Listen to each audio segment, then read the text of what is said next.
Welcome to everybody to Garud Govind Dham in Vrindavan Chatikra. जय जय श्री राधे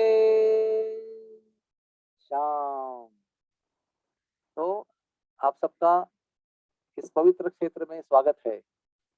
उम्मीद है सबकी नोटबुक और पेन चालू मतलब रेडी रहेंगी। जय राधा माधवा कुंज बिहारी,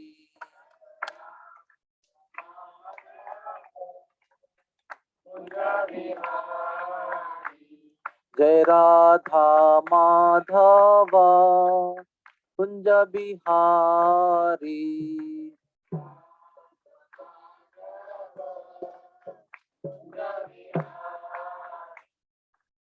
रास्ता छोड़ना है बीच में।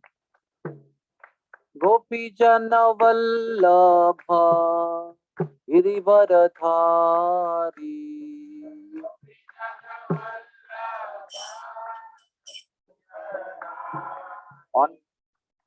गोपी जन वल्लभ गिरिवर धारी,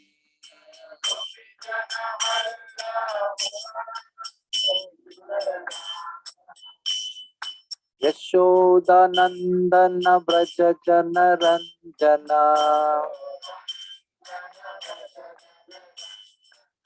यमुना तीरा वनचारी, जय राधा माधवा कुंज बिहारी। जय हो कुंज बिहारी, जय राधा माधवा कुंज बिहारी।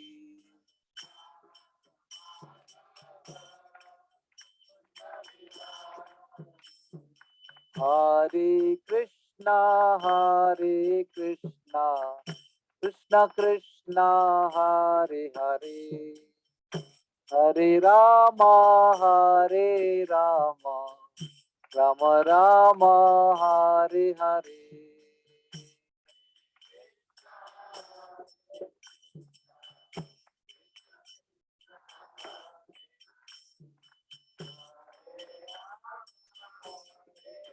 प्रेम से पुकारो सब लोग। हरे कृष्णा कृष्णा कृष्णा हरे हरे, हरे राम राम राम हरे हरे। आप लोग फोटोग्राफी भी कर सकते हैं, याद रहेगा।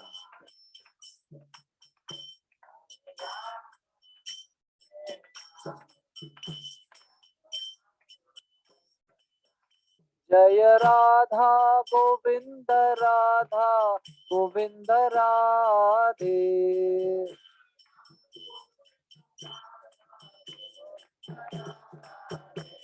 जय राधा गोविंद राधे,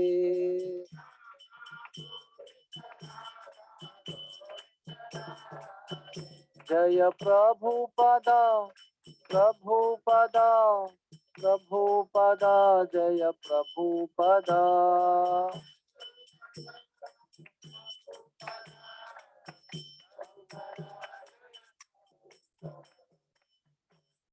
आई गौर प्रेमानंदे। श्री श्री राधा गरुड़ गोविंद भगवान की, श्री श्री गोविंद कुंड धाम की, श्री वृंदावन धाम की। जय जय श्री राधे श्याम। ओम नमो भगवते वासुदेवाय,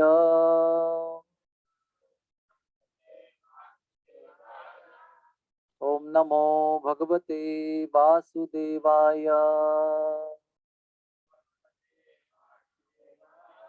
ओम नमो भगवते वासुदेवाय।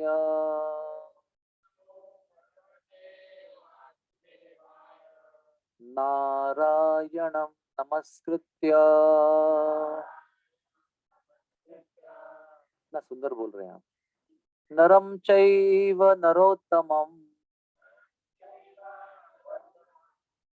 देवीं सरस्वतीं व्यासं ततो जयमुदीरये नष्टप्रायेषु अभद्रेषु नित्यं भागवत सेवया भगवतीरुत्तमश्लोके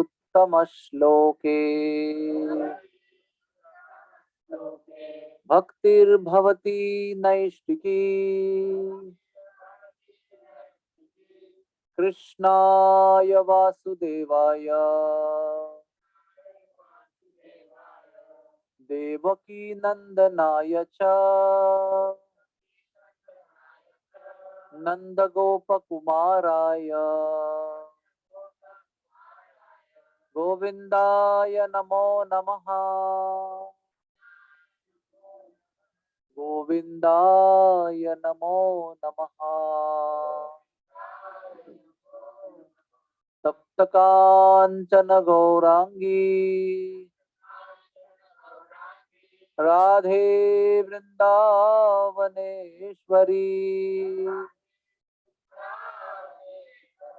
वृषभानुसुते देवी प्रणमामि हरिप्रिये प्रणमामि हरिप्रिये प्रणमामि हरिप्रिये प्रणमामि हरिप्रिये। हरे कृष्णा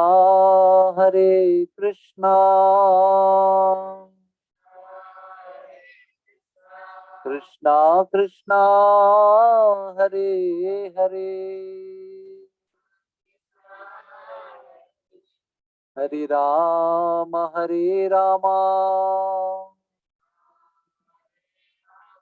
राम राम हरे हरे। जय हो गुरुदेव महाराज की जय। तो ये स्थान जो है इसको छठी करा कहते हैं, छठी करा, उसका संस्कृत नाम है षष्ठी करा। ये वृंदावन से आज की तारीख में 6 किलोमीटर में है।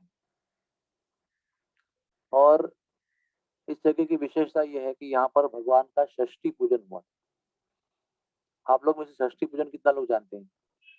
छठ पूजा केवल बिहार के लोग जानते हैं, बाकी कोई नहीं जानता।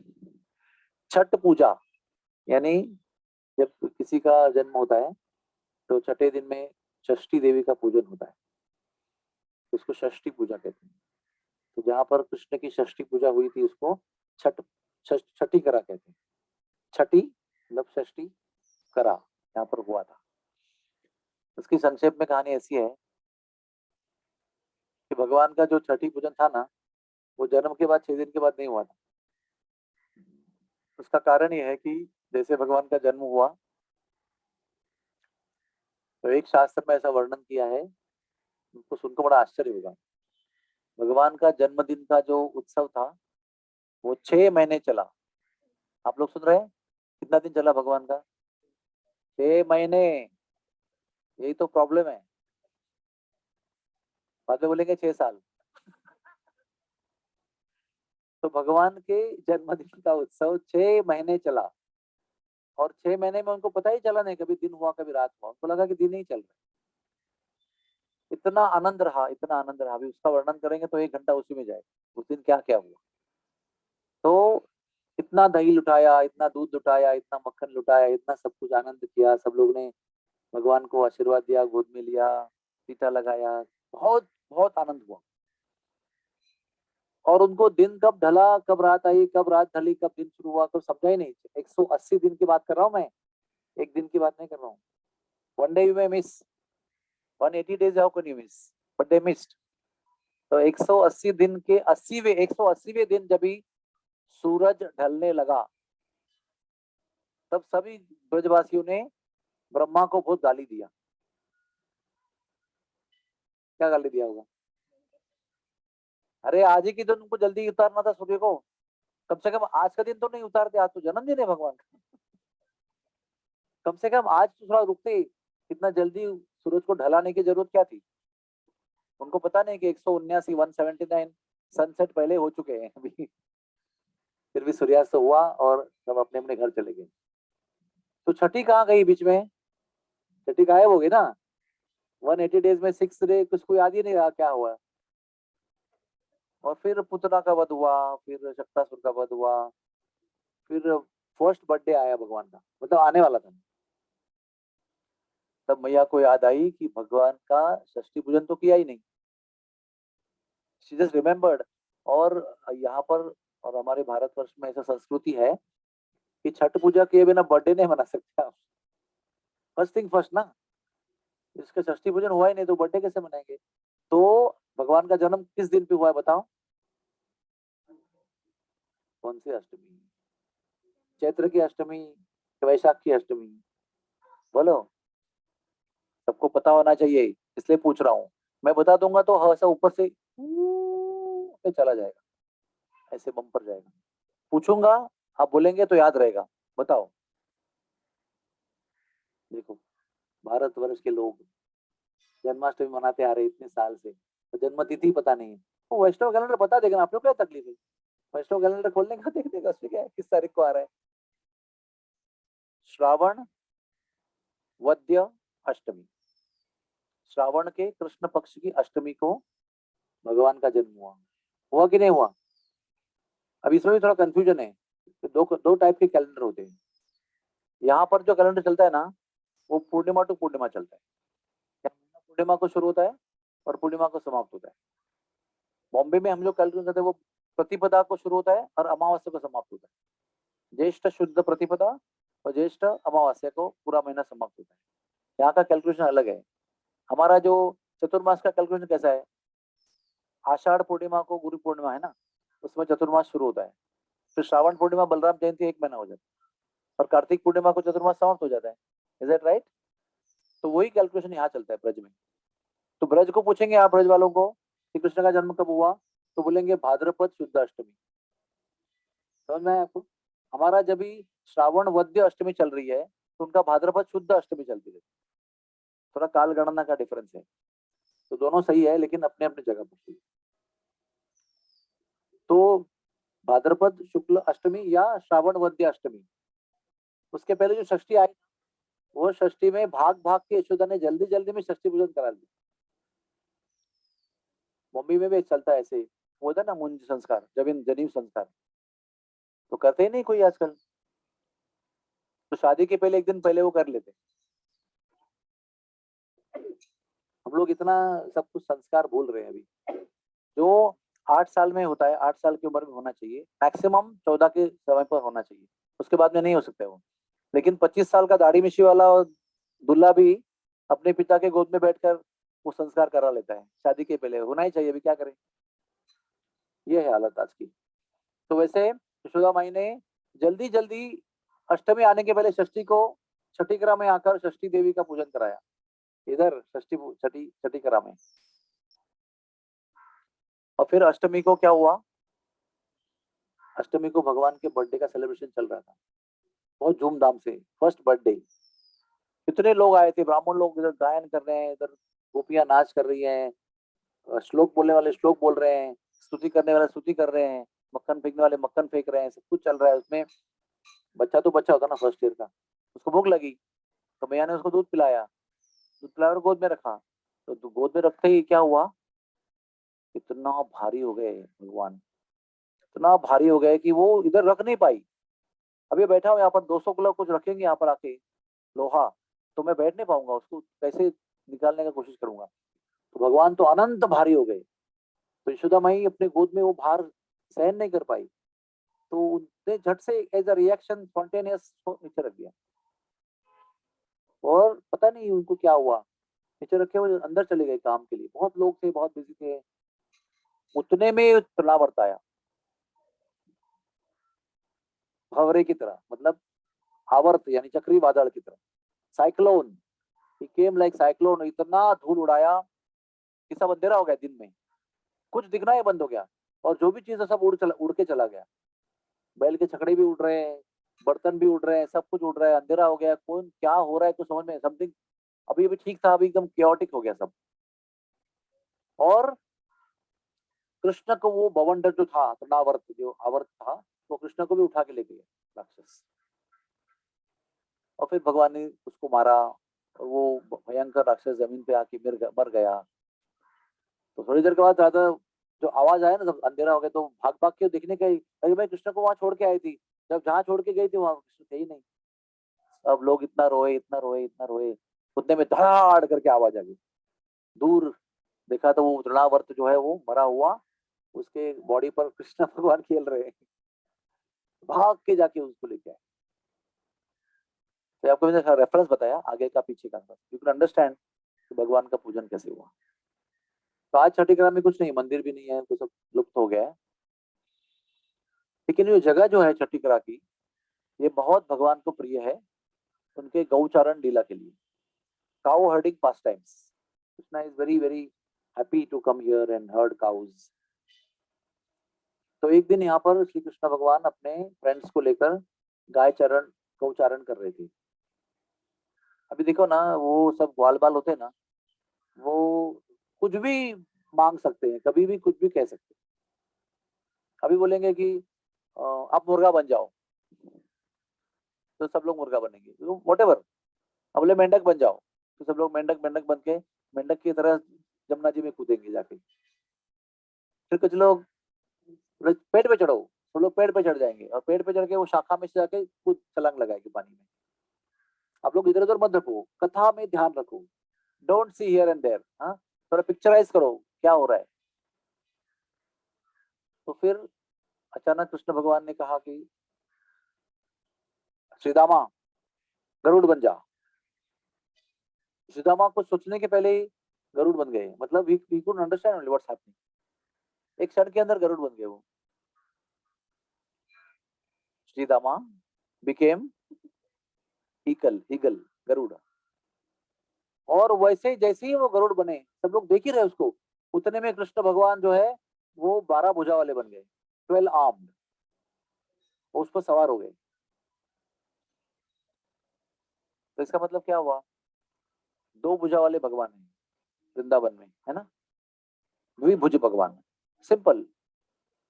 4 भुज वाले मतलब क्या, वैकुंठ, द्वारका वैकुंठ, जहां पर भगवान ऐश्वर्य दिखाते हैं, वहां पर 4 भुजा वाले होते हैं। और भुजा वाले हिरण्य कशिप मारने के लिए 8 भुजा वाले नरसिंह भगवान, यहाँ 12 भुजा वाले बने। और पूरे कृष्ण के जितनी लीलाएं हैं, कृष्ण की, विष्णु की, नरसिम्हा, वामन, हाँ, आप जो भी नाम लो, वो किसी भी अवतार में भगवान की 12 भुजा नहीं है, सहस्त्र भुजा है। ओम सहस्र वीर्य सहस्र क्या है वो, सहस्र शीर्षा पुरुष सहस्राक्ष सहस्रपात स भूमि विश्वतो वृत्वा अत्यादिष्ट दशांगुलम। तो उसमें सहस्त्र शीर्ष होते हैं भगवान, वो विराट रूप का दर्शन है भगवान का। लेकिन 12 भुजा वाला दर्शन ना पूरे लीला में कहीं भी नहीं है, केवल इसी जगह पर है। अभी 12 भुजा में एग्जैक्टली क्या क्या है मुझे याद नहीं है, मैं लिख के रखा है नोटबुक में, लेकिन 4 हाथ में शंख चक्र पद्म गदा है, किसी में तलवार है, किसी में कुछ है, और 4 में और भी कुछ है, दही पात्र भी एक हाथ में है। तो वो सब भुजा का दर्शन हुआ तो ऐश्वर्य प्रकट हो गया ना भगवान का। तो ऐश्वर्य प्रकट हो गया तो द्वारका का भाव प्रकट हो गया। तो तुरंत जो राधा रानी साथ में थी वो लक्ष्मी जी बन गई। राधा का ऐश्वर्य स्वरूप क्या है, लक्ष्मी। लक्ष्मी का माधुर्य स्वरूप क्या है, राधा रानी। वही है वो देवी, लेकिन जब भाव बदलता है तो वो लक्ष्मी स्वरूप हो जाती है। इसलिए इस मंदिर में जो गरुड़ गोविंद जी के बाजू में खड़े हैं ना लेफ्ट में, वो कौन है, वो लक्ष्मी देवी है, लेकिन प्रत्यक्ष वो राधा रानी है। और जैसे ही गरुड़, गरुड़ भी द्वारका के ही है, गरुड़ का कोई ब्रज में काम है क्या, कुछ काम नहीं है। लेकिन भगवान अपने भक्तों को भी भूलते नहीं है, जो भगवान की सेवा करते हैं। समझो अभी मेरी गाड़ी है, तो मेरा ड्राइवर है, तो बम्बई में मेरी सेवा करता समझो। और मैं यहाँ पर आया हूँ, मेरी गाड़ी भी नहीं है, ड्राइवर भी नहीं, लेकिन मेरे ड्राइवर के मेरे को याद आती है बीच में, तो वो मुझे ड्राइविंग करता था। तो वैसे भगवान को भी अपने ड्राइवर की याद आती है, वाहन की, गरुड़ देव की। तो भी उनको भी थोड़ा लीला में भाग देना चाहिए ना। तो भगवान ने सुदामा के रूप में गरुड़ जी को एंट्री दे दिया अपने लीला में। तो गरुड़ गोविंद के रूप में भगवान यहाँ विराजमान होंगे। द्वारका का भाव जैसे प्रकट हो गया ना, ऐश्वर्य भाव, तुरंत रुक्मिणी और सत्यभामा में प्रकट हो गई। वो किधर है, आपको दिखाया ना हमने, जो कपड़े ऊपर करके दिखाए, तो दो पैर के दो तरफ लक्ष्मी जी, सत्यभामा और रुक्मिणी जी प्रकट है, साइड में लक्ष्मी देवी प्रकट है। और आपने पता नहीं देखा कि नहीं, हो सकता है पहली बार देख रहे तो याद नहीं आएगा, उनके पैर ना ऐसे है, देखो कंप्लीट ऐसे। आप खड़े होके कितना भी कोशिश करो, ऐसे नहीं खड़े हो सकते, ट्राई करो आप कभी भी। ऐसे खड़े हो सकते हैं आप कभी, एग्जैक्टली ऐसे दोनों पैर करके आप ऐसे खड़े हो सकते हो, ऐसे भी हो सकते हो, लेकिन ऐसे हाथ भी नहीं कर सकते, देखो कितना कठिन है। लेकिन भगवान देखेंगे ना, दोनों पैर ऐसे है, गरुड़ पे ऐसे। तो ये बाल स्वरूप का दर्शन है। आपके घर में पता नहीं, अभी आप अनमैरिड हो, लेकिन जो बच्चे हैं ना, how they sleep, complete like this sleep, उनके पैर ऐसे होते हैं। यू ट्राई करो, आपका आपका इधर तक ही आएगा पैर, ऐसा ऐसा पूरा जमीन को लगेगा नहीं। आप ट्राई करके देखो, पीठ पे सो जाओ और अपने पैर को मोड़ के ऐसा लेटाने का प्रयास करो, आधे ही हो जाएंगे वो।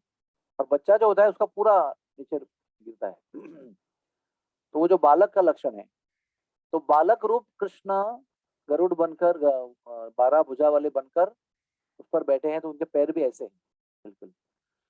और गरुड़ जी के पूरा गरुड़ का शरीर है, मतलब Sudama is having no face of man, पूरा गरुड़ जी है। तो आप देखेंगे ना, तो यहाँ पर जो एक ऐसा एक छेद है, उसमें एक थोड़ा सा ब्राउन रंग का चीज है, दो आंखें हैं उसके ऊपर, तो गरुड़ जी का मुख है।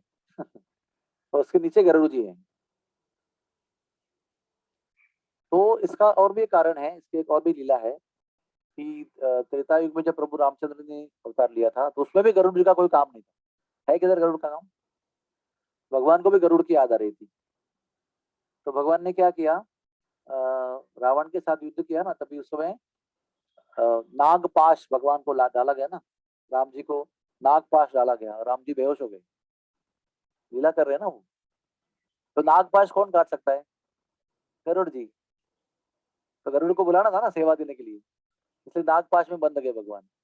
और तभी गरुड़ को आह्वान किया गया, गरुड़ जी आए और मोह में पड़ गए, अरे ठीक है भगवान है, भगवान तो भगवान होने चाहिए, तो नागपाश में बनकर बेहोश पड़े हुए हैं, तो मेरे पे डिपेंड है ऊपर उससे, तो मैं फ्री करूंगा। तो उनको मन में डाउट आया कि ये भगवान नहीं। फिर ब्रह्मा जी ने उनको बुलाया था, ब्रह्मा जी के निर्देश में उन्होंने नागपाश को सब कट कट कर दिया और नागपाश से भगवान को मुक्त किया, भगवान होश में आए। भगवान हंस रहे थे कि उनको लग रहा था कि ये भगवान नहीं है। तो इस तरह से भगवान का रूप और लीला समझना इतना आसान नहीं है। हाँ, क्या कहते हैं, अवजानंती माम मूढ़ाम मानुष्यम तनु आश्रितम। जब मैं मानुष्यम तनुम आश्रितम, मनुष्य के शरीर का आश्रय लेकर मैं जन्म लेता हूँ, तो अवजानंती माम मूढ़ा, मूढ़ लोग जो मूर्ख लोग होते हैं वो मुझे समझते नहीं है। लेकिन मैं वही भगवान हूँ, चाहे मैं मनुष्य बन के आऊं, या फिश बन के आऊं, या टॉर्टोइज बन के आऊं, या तो नरसिंह बन के आऊं, मैं वही हूँ।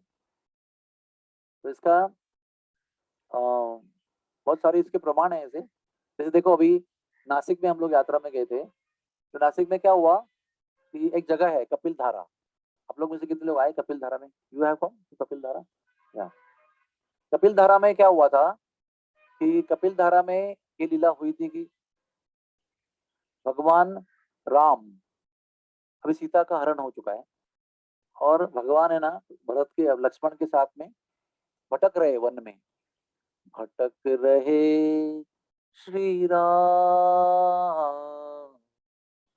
भटक रहे श्री राम, लीला करत श्री राम, लीला करत श्री राम।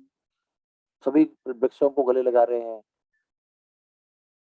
तुमने कहीं मेरे मृग नहिनी सीता को देखा है, कहीं तुमने मेरी मृग नहिनी सीता को देखा है, क्राइंग लाइक एनीथिंग। तो इतना फूट फूट कर रो रहे थे। तो उसी समय पर आकाश में एक विमान जा रहा है, नंदी, नंदी का अभिमान। और नंदी, आप लिख रहे हैं नोट्स ना? नंदी पर शंकर पार्वती बैठे हैं और शंकर देखे ऐसे हाथ जोड़कर प्रभु को देख रहे हैं, देखो मेरे प्रभु कितनी सुंदर लीला कर रहे हैं। और पार्वती कह रहे हैं आप क्यों प्रणाम कर रहे हैं? तो सामान्य जीव है, अपनी पत्नी को खोने पर रो रहा है। बोले नहीं, मेरे ठाकुर जी है ये मेरे भगवान है। अरे इतने भगवान इतने पत्नी खोने पर इतना फुट फुट कर रो रहे हैं, आम आदमी भी इतना नहीं रोएगा, इतना रो रही है।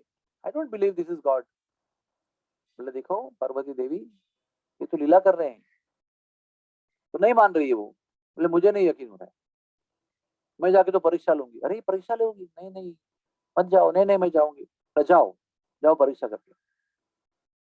तो प्रभु जो है ना अभी पेड़ में गले लगा कर रो रहे हैं, हर एक पेड़ को लगे पूछ रहे हैं तुमने कहीं मेरी मृगनयनी सीता को देखा है? तो अचानक सीता के रूप में, वनवासी सीता के रूप में पार्वती जी सामने खड़ी हो जाती। मतलब जिसको आप खोज के रो रहे हो वही सामने खड़ी होती है, तो आपको खुश होना चाहिए ना। तो प्रभु रामचंद्र ने क्या किया? दंडवत प्रणाम किया। हे भवानी माते मेरा प्रणाम स्वीकार करो। एकदम शांत हो गए, रोना वोना बंद हो गया। तो पार्वती को समझ में आया कि ये लीला कर रहे हैं। तो फिर शंकर जी भी आए, पार्वती भी उतरे, दोनों ने प्रणाम किया और फिर ड्रामा रिज्यूम हो गया आगे। तो जैसे हम देखते हैं वैसा हर समय नहीं होता है, यही समझना जरूरी है। लीला में ऐसे होता है भगवान माखन चोरी कर रहे हैं, बोले क्या भगवान है माखन चोरी कर रहे हैं? तो वैकुंठवासी वैकुंठनाथ प्रार्थना करते हैं उनके लिए, ओम सहस्र शीर्षा, और यहाँ माखन चोरी कर रहे हैं। हम कैसे पॉसिबल? ये भगवान है बीच रात में इतनी औरतों के साथ डांस कर रहे हैं, क्योंकि भगवान हो सकते हैं। इसलिए भगवान को समझने के लिए गुरु की आवश्यकता है, जो आपको हर रहस्य का भेद बताएंगे। देखो नाग पाश में पड़े हैं लेकिन लीला कर रहे हैं वो, तुम्हें सेवा के लिए बुला रहे हैं, तुम सेवा करो अपनी, डाउट मत करते रहो। For a doubting soul there is no happiness in this world, not in the next. संशय आत्मा होता ना, उसको इस जन्म में भी शांति नहीं मिलती है, अगले जन्म में भी शांति नहीं मिलती कभी भी। और संशय का निराकरण करना है, उसमें गुरु का होना बहुत जरूरी है। Without guru, without teacher, without guide, no question of understanding the truth, सत्य को पहचानने का कोई संभावना नहीं। और जीवन में भी कभी होता है ना कंफ्यूजन, ये करूं कि वो करूं, ये सही कि वो सही है। अर्जुन कैसे बोला युद्ध करना पता सही है कि नहीं करना सही है, आई डोंट अंडरस्टैंड। युद्ध करेगा तो ऐसा ऐसा होगा, नहीं करेगा तो ऐसा ऐसा होगा, और दोनों लगता है सही है, लेकिन दोनों कैसे कर सकते हैं? या तो युद्ध करो या तो मत करो, दोनों कैसे कर सकते हैं? तो आपने क्या बोला? शिष्य से हम शादी स्वान मान प्रपन्नम। अभी मैं आपको मित्रता वित्रता बंद करो, आप मेरा गुरु बनाओ, मुझे चेला बनाओ, और मैं शिष्य हूँ आपका शरणागत प्रपन्न। हाँ, मैं आपको शरणागत हो गया हूँ, आप मुझे अभी गाइड करो। उसके बाद में गीता शुरू होती है तुम्हारे संशय को दूर करने के लिए। हरे कृष्णा। ऐसे ही भगवान की गरुड़ की यहाँ पर लीला है। और ये जो गरुड़ गोविंद की मूर्ति है ना, ये बहुत प्राचीन मूर्ति है। पिछले बैच में मैंने बताया था कि भगवान का ना ग्रेट ग्रैंडसन है, इसका नाम है वज्रनाभ। वज्रनाभ, नाभ यानी नाभि, वज्रनाभ। भगवान का रुक्मिणी का पुत्र जो है वो है प्रद्युम्न। प्रद्युम्न का जो पुत्र है उसका नाम है अनिरुद्ध, और अनिरुद्ध का पुत्र का नाम है वज्रनाभ। तो भगवान ने जब परीक्षित महाराज जब भी चक्रवर्ती सम्राट बने पृथ्वी के, तो उनके अंडर वज्रनाभ ब्रज के राजा बने, परीक्षित ने बनाया उनको। और भगवान ने वज्रनाभ को आदेश दिया कि मेरे जाने के पश्चात पूरा ब्रज को तुम सवारो, अच्छी तरह से सवारो, कुंड बनाओ, वन को सवारो, और मूर्तियों को स्थापन करो जहां जहां मैंने लीला किया। तो गरुड़ गोविंद का विग्रह जो है वो वज्रनाभ ने बनाया है। और कौन से विग्रह बनाए हैं वज्रनाभ ने, बताओ? राधा मदन मोहन, राधा गोविंद, राधा गोपीनाथ, लाडली लाल बरसाने का जब हम गए थे देखने के लिए, वो भी वज्रनाभ ने बनाया है। फिर दाऊ जी, हाँ नहीं, बलदाऊ जी, उधर दाऊ जी बलदेव, दक्षिण दिशा में पूरे एकदम 6 फीट 6 इंच के। और हरिदेव जी, हाँ, और चक्रेश्वर महादेव, ये सब जितने विग्रह है ना पूरा एकदम प्राचीन विग्रह। वो ऊंचे गांव के रेवती बलराम, वो भी उन्होंने बनाए हैं। ऐसा है। केशव देव, वो भी उन्होंने बनाए हैं। और गोपेश्वर महादेव, भूतेश्वर महादेव, चक्रेश्वर महादेव, कामेश्वर महादेव, नंदीश्वर महादेव, सबका उन्होंने स्थापना किया है। इसका मतलब है कि ओरिजिनल जो ब्रज सवारा गया कृष्ण जाने के बाद में, वो सारा स्थापना जो है वो वज्रनाभ ने किया। हम उनके बहुत ऋणी है, क्योंकि जब भगवान थे तभी मदन मोहन का विग्रह नहीं था। समझ में आपको आया? जब भगवान लीला कर रहे हैं तो मदन मोहन जी, गोविंद जी अलग अलग नहीं थे, वो सब उनके बाद में बने। वो सब रहस्य भक्ति के बाद में खुला हुआ है। और कुंड भी पहले नहीं थे हर जगह पर। जैसे राधा रानी ने रत्नों की खेती की, मोती लाए ना वहां से, मोती लाकर रत्नों की खेती की, तब वहां कुंड नहीं था। वो to commemorate that place the kund was made afterwards. भगवान ने जब भी मोती चुराए और मोती बोए और मोती बनाए, तो वहां पर कुंड नहीं था, तो बाद में मोती कुंड बनाया गया। पावन सरोवर भगवान के समय ही बना था। ठीक है, कुछ तो नंद महाराज के कुंड थे, लेकिन बाकी सब जो है, ये विमल कुंड बना हुआ था, भगवान की लीला में बना हुआ। लेकिन बाकी सारे कुंड जो है, रत्न कुंड, मोती कुंड और बहुत सारे कुंड हैं, गया कुंड, ये सब बाद में बने हैं। और ये सब नारायण भट्ट गोस्वामी ने बनाए। उसके बाद मतलब पहले वज्रनाभ ने बनाए, तो वो भगवान के जाने के पश्चात तुरंत बनाए, उसके बाद में वो सब लुप्त हो गए स्थान। जब 6 गोस्वामी यहाँ पर आए थे तभी सब कुछ लुप्त था, कुछ नहीं था। तो उन्होंने री एस्टेब्लिश किया उसको। तो उसमें एक नारद मुनि के अवतार हुए, नारायण भट्ट गोस्वामी, और उन्होंने फिर दोबारा इसको प्रकट किया। राधा रानी की मूर्ति जो खोई हुई थी उसको दोबारा प्रकट किया। रेवती बलराम की मूर्ति हिंस की झाड़ी से प्रकट की। फिर रूप गोस्वामी ने गोविंद जी को प्रकट किया। सनातन गोस्वामी की कृपा से मदन मोहन जी प्रकट हुए, अद्वैत आचार्य की कृपा से। फिर गोपीनाथ जी मधु पंडित की कृपा से प्रकट हो गए, सब थे वो दोबारा प्रकट हो गए। तो ऐसे ब्रज का लुप्त होना और ब्रज का दोबारा प्रकट होना, ये चलते रहता है। तो संत लोग आते हैं, दोबारा प्रकट करते हैं, फिर लुप्त होता है, फिर प्रकट होता है। काल के प्रभाव से लुप्त होते हैं और संतों की कृपा से प्रकट होते हैं। आज भी आपको जो भी दिख रहा है वो संतों की कृपा से ही दिख रहा है। जो भी दिख रहा है, जो भी मैनिफेस्ट है, इसलिए हम संत का ऋण कभी चुका नहीं सकते। बिकॉज संत लोग हमें भगवान से परिचय कराते हैं, भगवान से कनेक्ट करते हैं। जैसे आपके पास बहुत बड़ा जापान चाइना का या किधर का बहुत मोबाइल होगा, 1.5 लाख रुपए, लेकिन अगर सर्विस प्रोवाइडर कंपनी नहीं होगी सिम कार्ड वाली, तो क्या करेंगे? खिलौना खेलेंगे उसके अंदर, गेम खेलेंगे, पिक्चर देखेंगे, वीडियो देखेंगे। वो सिम कार्ड कंपनी है ना, बहुत इंपॉर्टेंट है। वो आपको लोगों से कनेक्ट करती है, अपना कनेक्शन का और क्या कहते हैं एक्टिवेशन करके।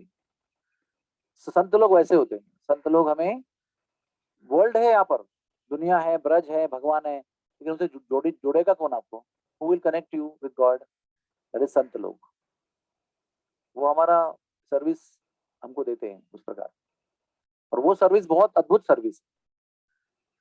तो ये जो गरुड़ गोविंद की मूर्ति थी, ये भी कालांतर में लुप्त हो गई थी। क्यों लुप्त हो गई थी? क्योंकि ब्रज पर ना बहुत मुसलमानों का आक्रमण हुआ है, कई बार हुआ है, हजारों साल। तो एक बार जब भी वो आक्रमण हो रहा था, तो खबर आकर, खबर आ रहे आ रहे आ रहे, सब लोग फिर अपना अपना पैकिंग करके भाग जाते। तो यहाँ के पुजारियों ने वो गरुड़ गोविंद की मूर्ति जो है वो गोविंद कुंड में डाल दी। ये गोविंद कुंड जो है, ये गरुड़ गोविंद का विहार स्थली है। भगवान जब यहाँ पर गौचारण करते थे तो यहाँ विहार करते थे। तो गरुड़ गोविंद का कुंड, ये भी, इसका नाम भी गोविंद कुंड है। ये हमने भरा हुआ देखा है, इसका जीर्णोद्धार किया गया फिर टूट गया, देखो अभी ऐसे होता है। आप यहाँ देखकर समझ सकते हैं कि कितना बढ़िया रिपेयरिंग किया होगा, वहां देखकर समझ सकते हैं कि आगे उसका क्या होता है। यू कैन अंडरस्टैंड ना, दिस इज हाउ। ये गिरा है तो ये भी गिर जाएगा, फिर वापस कोई और दानी आदमी आएगा, वो पूरा रेनोवेट करेगा उसको, जल गल भर देगा उसके अंदर, फिर कुछ समय बाद दुर्लक्ष हो जाएगा, फिर वापस नष्ट हो जाएगा। वैसे एक समय पर गरुड़ गोविंद की मूर्ति पानी में डालकर पुजारी सब भाग गए थे जान की बाजी के साथ। फिर जब आक्रमण शांत हो गया, सब पीसफुल हो गया, तो गरुड़ गोविंद जी स्वयं एक पुजारी के स्वप्न में आए, बोले मुझे यहाँ से निकालो, मैं यही हूँ। तो खोज कर वापस गोविंद जी की मूर्ति निकाली गई और फिर वापस स्थापन की गई। तो भगवान भक्ति की लीला चलती रहती है इसी तरह। और ऐसे देखिए पेड़, इनको भी आप बड़े प्रेम से देखिए, क्योंकि आपने कितने भी करोड़ों रुपए खर्च करेंगे ना, तो ये सेटिंग नहीं मिलेगा बॉम्बे में आपको, है ना? This is divine. कितना भी कुछ भी करेंगे आप बॉम्बे में, आपका गांव में, शहर में ऐसा सेटिंग नहीं मिलेगा।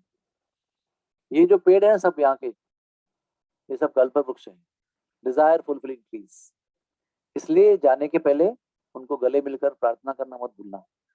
Please meet them, embrace them, and offer your prayers, heartfelt prayers, private prayers, हाँ? मतलब don't ask them कि मेरी शादी होने दो, मेरा एडमिशन होने दो, मेरा फॉरेन जाने का प्लान पूरा होने दो, तो गाड़ी आने दो, लोन पास होने दो, मेरे बच्चों का एडमिशन होने दो। बड़ी माएँ बोलेंगी बच्चे को एडमिशन होने दो, छोटी माँ बोलेगी मुझे बच्चा होने दो है ना? तो वैसा मांग मत करो, क्योंकि वो सब जो चीजें है ना जिंदगी में, वो अपने क्रमानुसार होते रहेगी। आपका पति कौन है वो फिक्स है, आपकी पत्नी कौन है वो भी फिक्स है। अपने अपने टाइम पे वो कर्म के अनुसार समय आने पर सब होते रहेगा। You don't have to change it, you can't change it anyways.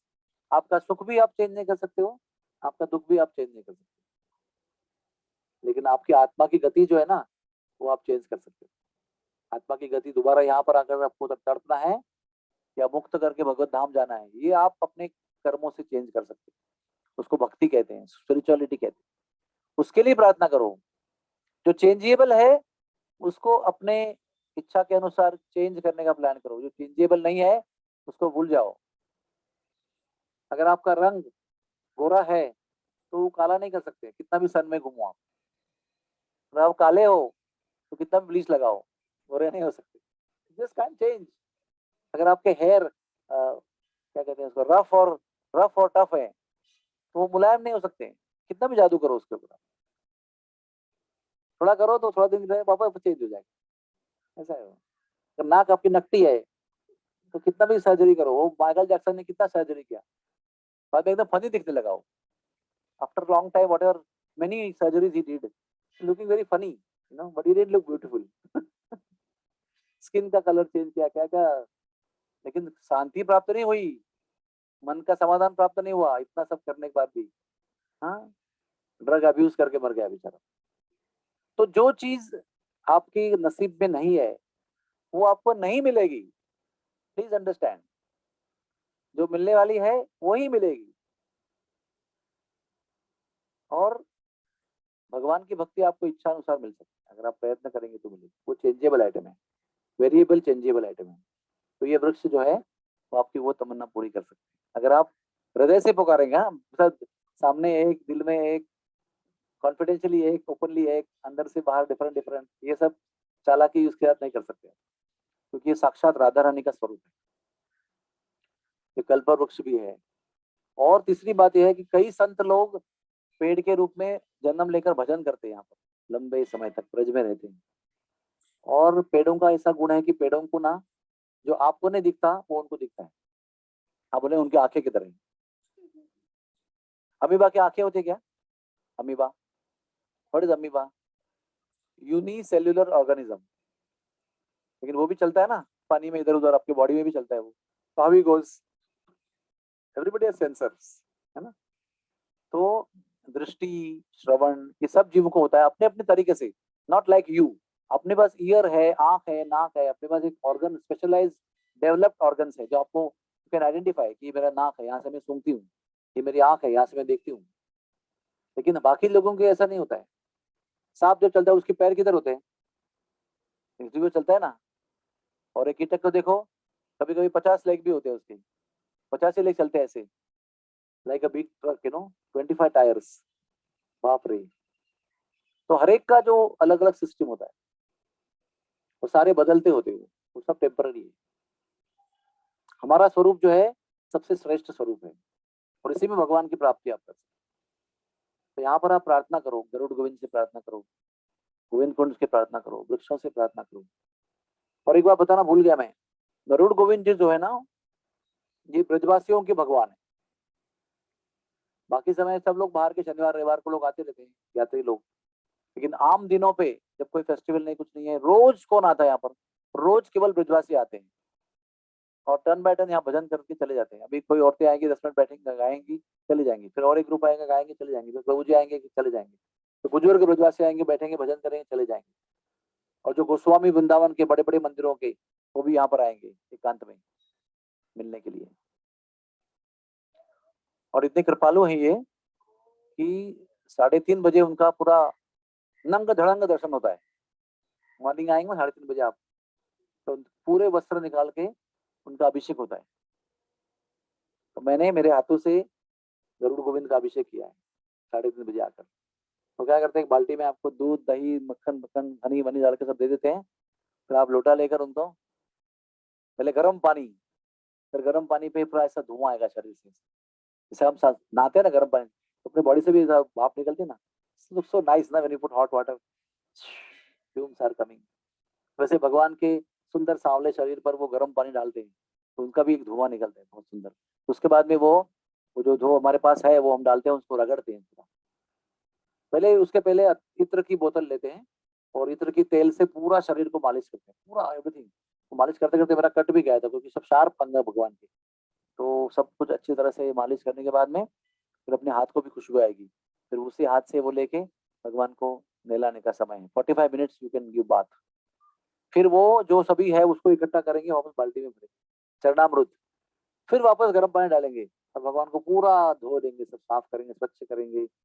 और फिर नाइस सॉफ्ट टॉवेल से उनको मॉप करेंगे। फिर आपको बोलेंगे आप जाओ अभी। फिर हम लोग बाहर जाएंगे, फिर उनका श्रृंगार करेंगे। फिर 1.5 घंटा श्रृंगार करेंगे, फिर 7 बजे कितना सुंदर श्रृंगार किया देखो। उनकी माला गिनो कितनी माला है, कम से कम 10 माला है उनकी। एक बीच में, उसके बाद एक, उसके बाद एक, उसके बाद देखो गिन के वापस एक बार गिन के आ जाओ। यहाँ तक माला है, पैर तक। कितना कितना श्रृंगार है, कितना सुंदर, कितना प्रेम से किया। आप देख सकते हैं ना, आपको देख के ऐसा लगेगा वाह क्या दर्शन है भगवान। इसलिए ना कभी भी भगवान का दर्शन करने जाओगे ना, तो भगवान को देखो मत, भगवान को निहारो, अवलोकन करो उनका। एक एक श्री अंग को देखो। इधर ब्राउन क्या है बीच में, वो देखो, पूछो उसको ये ब्राउन क्या है बीच में तो उत्तर मिलेगा कि गरुड़ जी का मुख है ये है ना। बिना पूछे देखेंगे नहीं तो प्रश्न नहीं आएगा, और प्रश्न करेंगे तो उत्तर मिलेगा ना उसका। तो ऐसा है। और आप जो देख रहे हो वो ऐसा नहीं होता है। वो आपको लगेगा कृष्ण है, राधा रानी है, लेकिन वैसा नहीं है ये। तो 12 भुजा वाले विष्णु स्वरूप कृष्ण है, और वो लक्ष्मी है, राधा रानी नहीं है। तो हम लोग सच्चा ज्ञान जो है वो देखने से समझते हैं कि सुनने से समझते हैं। What is more important, seeing और हियरिंग? हियरिंग। तो आचार्य लोग बताते हैं कि जब धाम में जाएंगे ना, तो धाम को कान से देखो। आंखों से आपको जो दिखेगा वैसा होगा ही, इसका गारंटी नहीं है। It may be different all together what you see. तो इसलिए सारा जो दर्शन होता है ना वो कानों के माध्यम से होता है। तभी आप वापस आओगे ना हमको देखने के लिए, तो आप देखें हाँ अरे लक्ष्मी, अरे हाँ हाँ, अरे ये तो क्या नाम, सत्यभामा और द्रौपदी। अच्छा देखो वो पैर ऐसे, हाँ हाँ। तो जब सुनेंगे समझेंगे तो फिर देखेंगे, तो आपका दर्शन अलग होगा कि नहीं? ऐसा ही है वो। तो कभी भी यात्रा में दर्शन कथा में होते हैं, इतना देख के नहीं होते हैं। कथा में दर्शन करेंगे सुनने से, फिर दर्शन परफेक्ट होगा आपका। इसलिए हमारी यात्रा में क्या नियम है, पहले हम कथा करते हैं और फिर दर्शन कराते हैं, फिर वो बराबर देखते हैं क्या देखना है।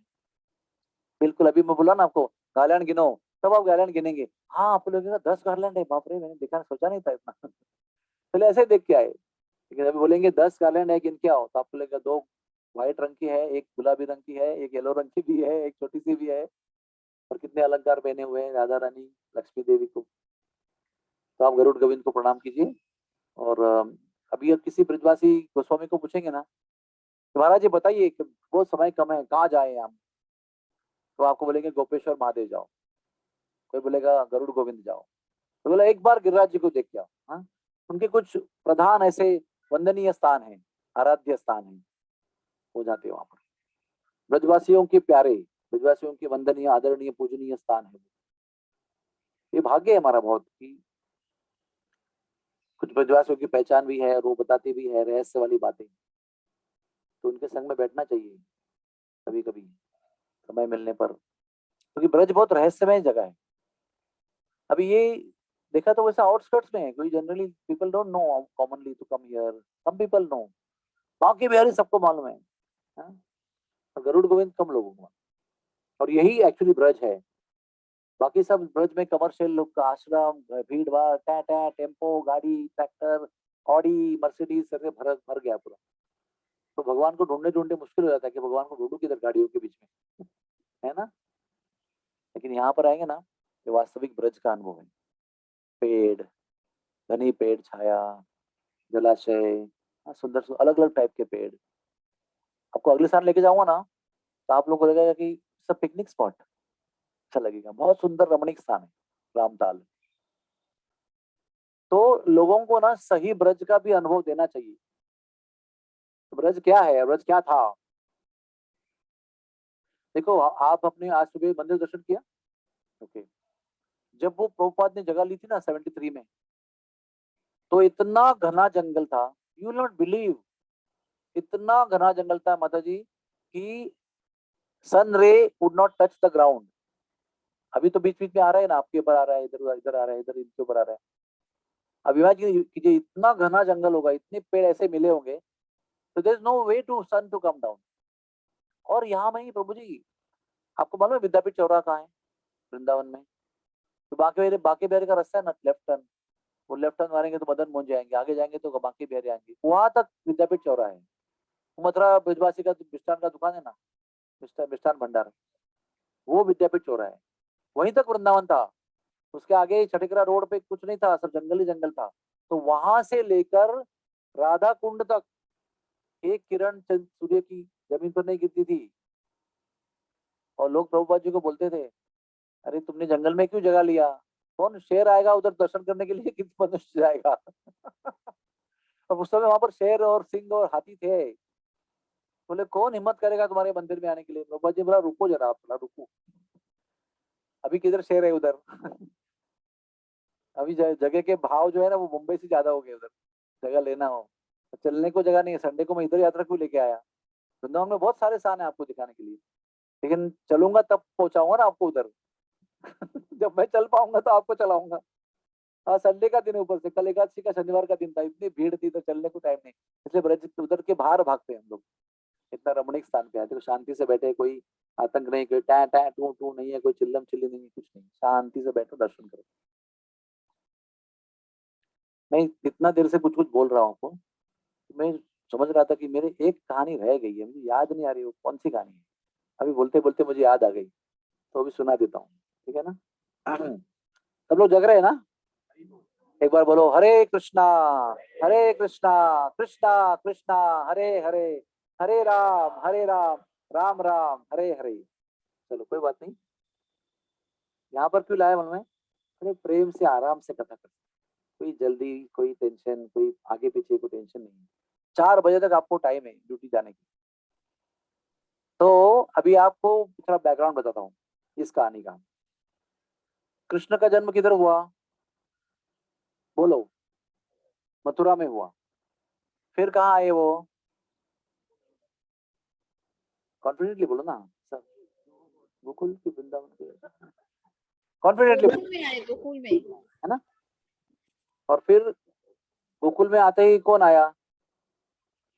पूतना आई, विष पिलाने के लिए स्तन में। तो भगवान ने उसको ही मार दिया।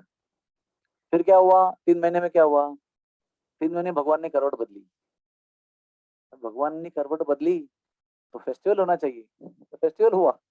उस फेस्टिवल में शक्तासुर आया, भगवान ने ऐसा ने 2-3 उंगलियां लगाई तो वो मर गया। फिर तृणावर्त आया, फिर भगवान ने उसका वध किया। तृणावर्त के वध के समय पे ना, ये सब हमारे पास तो 3 ही चीज वर्णन है भागवत में, लेकिन शास्त्र के अनुसार हर दिन वहां पर demon would come. Sukhdev ji ने परीक्षित को भागवत में मेन मेन बताया, क्योंकि टाइम कम था ना, 7 दिन का लिमिट था उनके लिए ना, तो मेन मेन बताया उन्होंने। लेकिन every day demons were coming to kill Krishna. एक दिन मीटिंग हो गई बड़े भैया की, उपनंद बाबा, अभिनंद बाबा, नंद बाबा, सनंद बाबा और नंदन चाचा, सबकी मीटिंग हुई और बाकी सारे मंडली बैठी कि जो हो रहा है अच्छा नहीं हो रहा है। यहाँ पर हमारे बच्चों पर आए दिन आक्रमण होता है, इतने नन्हे से बच्चे सब जान से मारने के लिए पीछे पड़े। अभी जगह जगह सुरक्षित नहीं है, कभी जाना चाहिए। बोले कहाँ जाएंगे? जब वृंदावन जाएंगे। तो आपको लगेगा कि ये वृंदावन नहीं, वो वृंदावन मतलब 20 कोस का वृंदावन है। उसमें नंदगांव, बरसाना, गोवर्धन, जावट, कोकिलावन, वो सब एरिया पूरा, जहां तक बरसाना भी आपका वृंदावन में है, एक्चुअल पौराणिक वृंदावन। टेक्निकल वृंदावन आज का इधर तक है, 281121 पिन कोड। वो आप जहाँ बैठे हैं वो है, आपका भी वही है, 281121। हमारा ऑफिस का भी 281121 पिन कोड है। लेकिन मैं उसकी बात नहीं कर रहा हूँ, मैं पौराणिक वृंदावन 20 कोस का है वो। 84 कोस में 20 कोस ये सब कुछ है। तो जब भी जैसे ही वहां पर उन्होंने प्लानिंग किया तो तुरंत पैकिंग किया सब कुछ, सब बैलगाड़ियों में भर दिया, और अभी पूरे कारवां चल रहे हैं।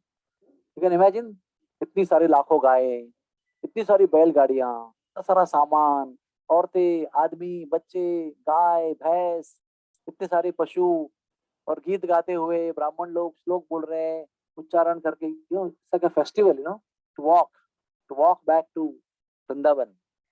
वहां पर सुखदेव जी वर्णन करते हैं कि जो कृष्ण बलराम जो सभी जीवों को आनंद देते हैं, उनका होना ही ब्रजवासियों के लिए, सबके लिए आनंददायी है। उन कृष्ण बलराम को वृंदावन ने आनंद दिया अपने दर्शन से। तो कृष्ण बलराम ने वहां पर वर्णन किया कि वाह क्या भूमि है ये। तो it is that's why you have to understand कि कृष्ण बलराम से भी एक वस्तु श्रेष्ठ है, वो है वृंदावन धाम। तो कृष्ण बलराम को भी आनंद देते हैं, तो सबको आनंद देने वाले हैं, आनंद कंद है वो। तो वो सब कैसे है कि एक मखमली बैल के छकड़े पे यशोदा देवी बैठी है, और उसके गोद में कृष्ण है नंदलाला। दूसरे में रोहिणी जी बैठी है, उसके गोद में बलराम बलदाऊ जी बैठे हैं। वो सब चल रहे हैं, वो उनका स्पेशल है ना, वो सब डेकोरेटेड एकदम ब्यूटीफुल क्वीन है ना वो। तो सब बाकी गोपियां चल रही है, कुछ अपने अपने बैलगाड़ी में चल रही है, कुछ कुछ अपने पैदल चल रही है। तो एक 105, अभी यहाँ से आप कथा ध्यान से सुनना, एक 105 साल की बुढ़िया गोपी है, उसके मुंह में दांत भी नहीं है। वो क्या सोच रही है, कितना अच्छा होता कि कृष्ण मेरे गोद में होते, how nice it would have been.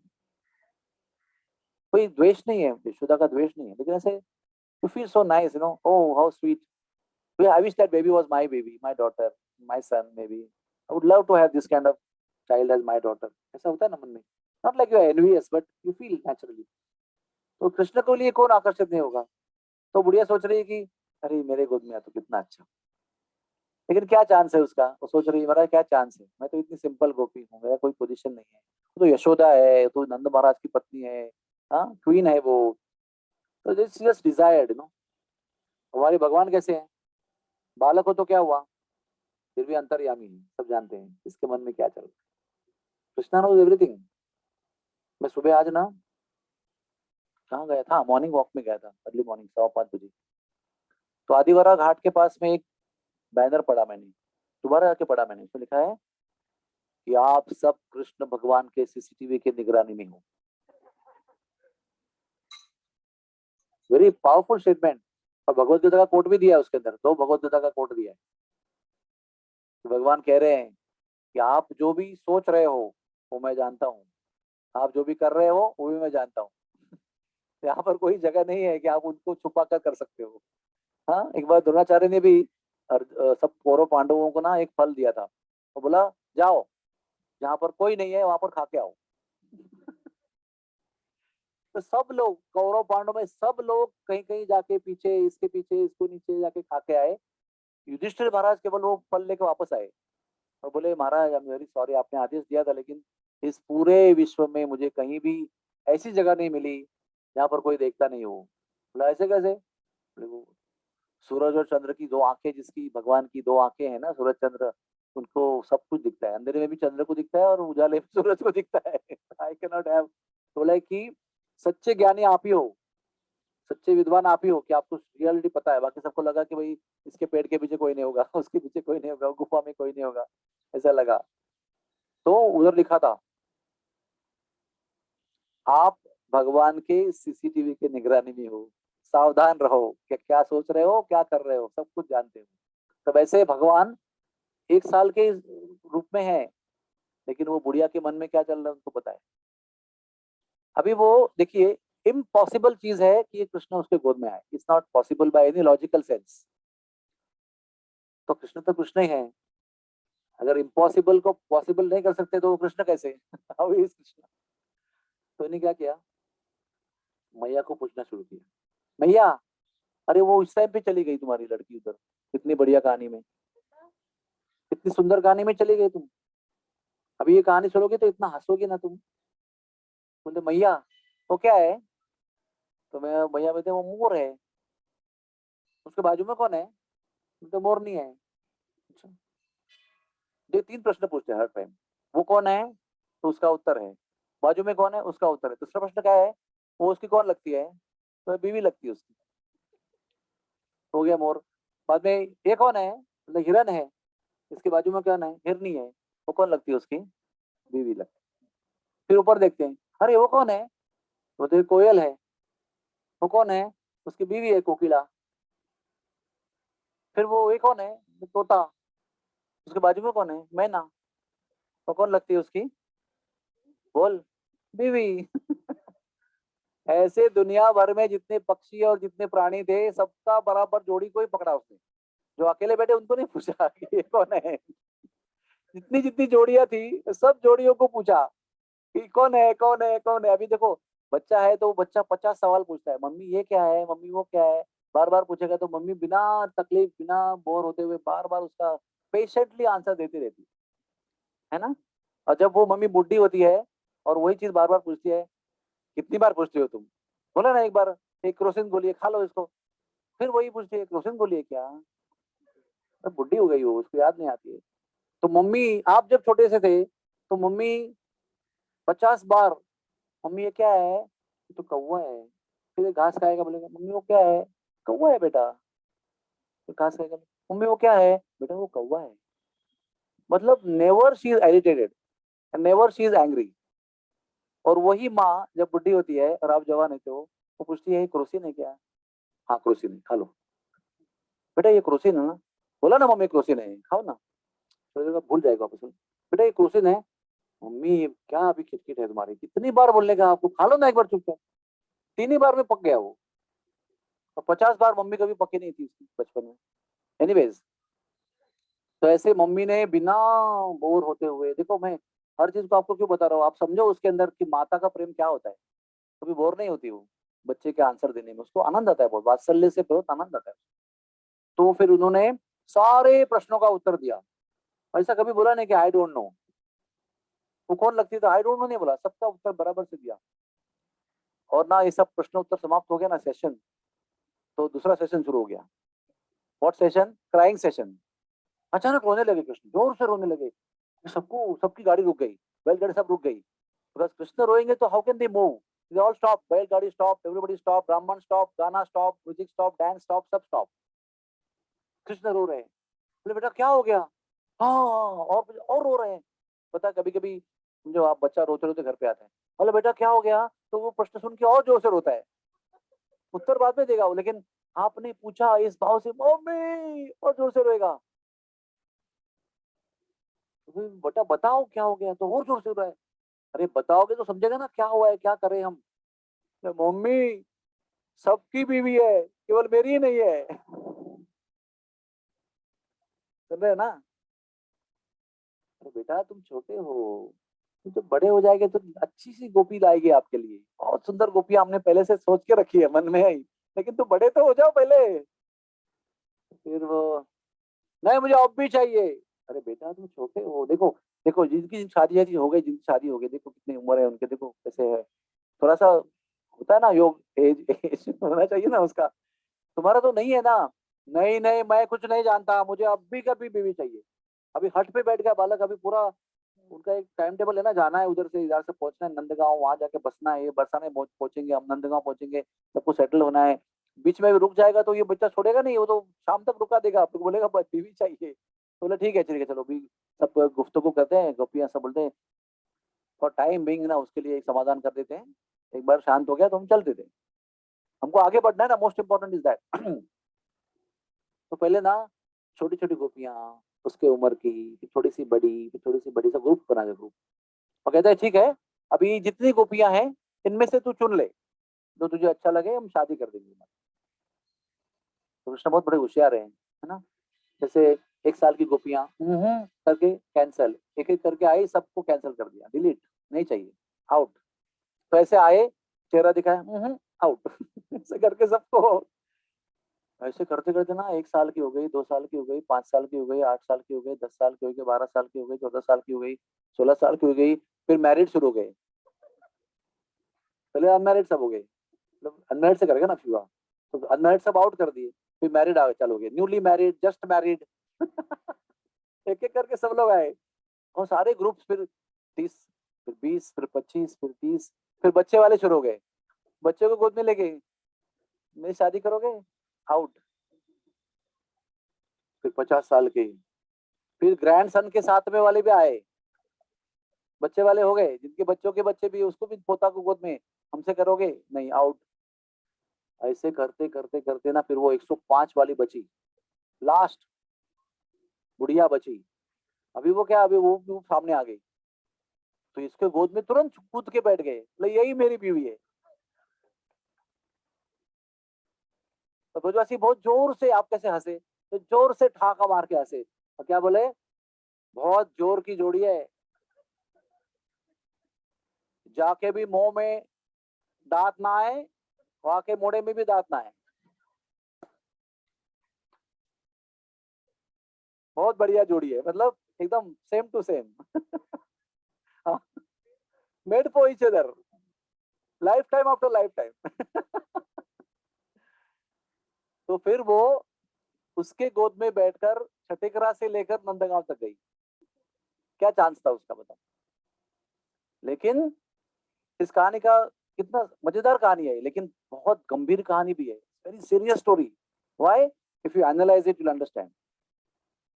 एक तो कुछ चांस नहीं था, इम्पॉसिबल चीज है ना, वो भगवान पॉसिबल कर सकते हैं। दिस इज वन लेसन, आप लिखो।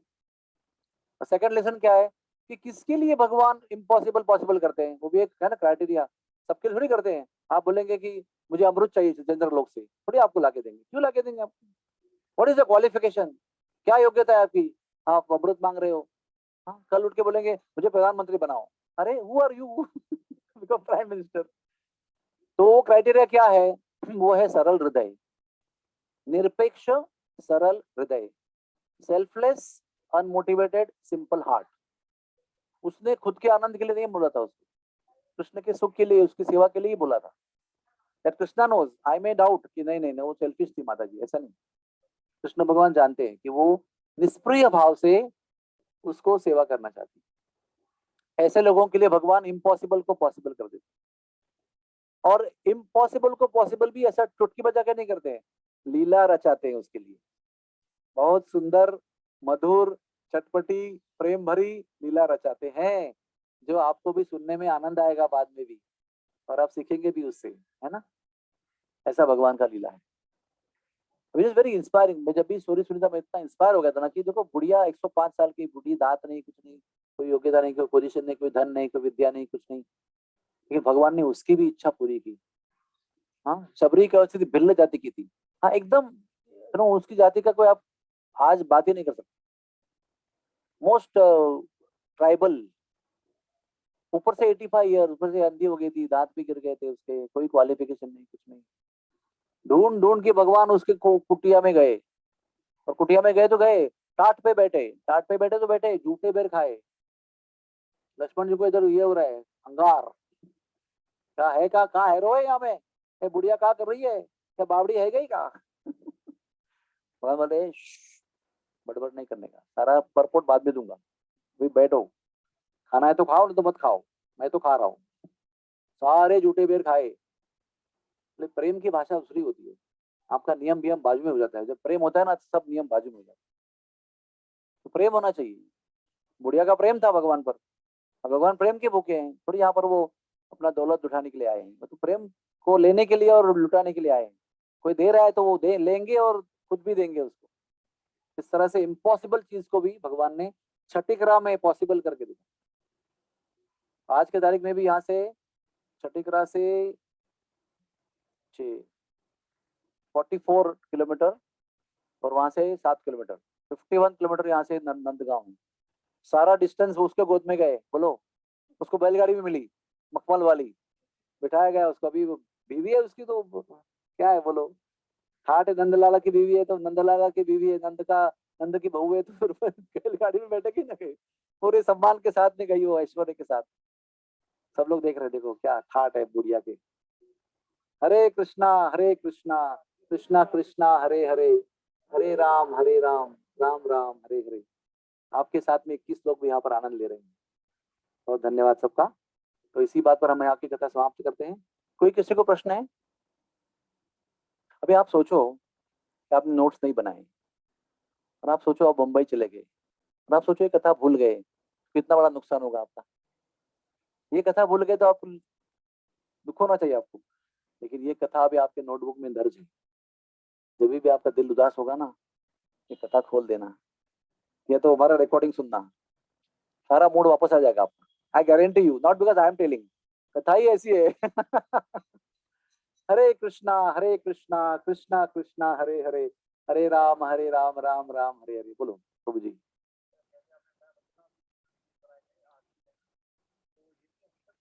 यस प्रभु जी। प्रश्न उनका ये है कि ये जो डीटी यहाँ पर है भगवान की ओरिजिनल है क्या? बड़ी ओरिजिनल डीटी लुप्त हो गई थी, प्रकट हो गई, फिर ओरिजिनल। ओरिजिनल मदन मोहन जी करौली में है, गोविंद जी गोपीनाथ जयपुर में है, राधा विनोद जयपुर में है। हाँ, हमारा भाग्य है कि हमको ये नॉलेज किसने दिया है, तो अदरवाइज व्हाट इज देयर। गाड़ियां, ट्रक, ट्रेन, एयरप्लेन, और क्या है दुनिया में? कुछ है नहीं। ये चीज देखने लायक है, समझने लायक है। ठीक है, बहुत बहुत धन्यवाद सबका। जय जय श्री राधे श्याम। आपको भी जय जय Shri Radhe Shyam. Thank you very much everyone. Radhe Shyam. जय श्री राधे। थोड़ा दर्शन दे दो, वीडियो खोल Anwar Pranam Prabhuji, thank you so much. जय हो जय हो जय हो। Amazing Leela, amazing जय Leela. हो, Thank you so धन्यवाद much. सबका। Thank you. उधर Thank भी you, Prabhuji. इधर भी परिवार, इधर भी Thank you, Prabhuji. मुंबई का परिवार। Thank you. Thank you.